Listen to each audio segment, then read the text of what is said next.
मला एक असा प्रश्न पडलाय रुचा, की गणपतीमध्ये आपण गणपती बाप्पाला मोदकांचा नैवेद्य दाखवतो, हो की नाही? हो.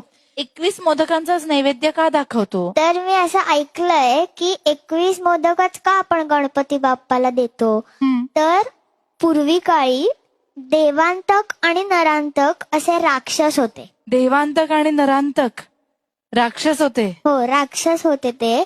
म्हणजे त्यांनी खूप तपश्चर्या करून देवांनी त्यांना पॉवर दिली होती.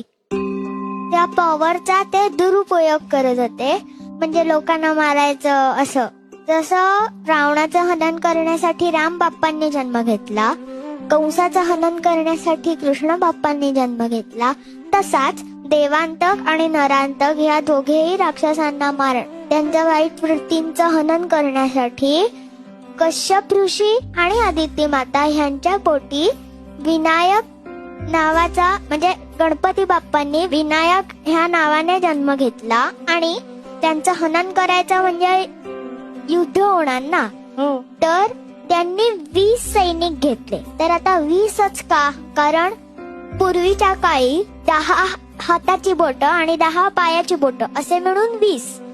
तर तेव्हाच्या काळी 20 या आकड्यामध्येच सगळी मोजणी व्हायची, म्हणून त्यांनी 20 सैनिक घेतले. आणि त्या 20 ही गणांचा, गण म्हणजे सैनिक, तर त्या 20 ही गणांचा एक कॅप्टन म्हणजे गणपती बाप्पा. तर असे 20 अधिक 1 21 म्हणून त्या प्रत्येक सैनिकाला, त्या प्रत्येक गणाला आणि बाप्पांना, म्हणजे बाप्पाच 21 मोदक नाही खात, बाप्पा एकच मोदक खातो. पण एक मोदक एका गणाला असे मिळून आणि एक गणपती बाप्पाला असे मिळून ते आपण 21 मोदक, 21 लाडू, 21 दुर्वा, 21 करंजा असं सगळं 21 आकड्यामध्ये त्यांना आपण अर्पण करतो.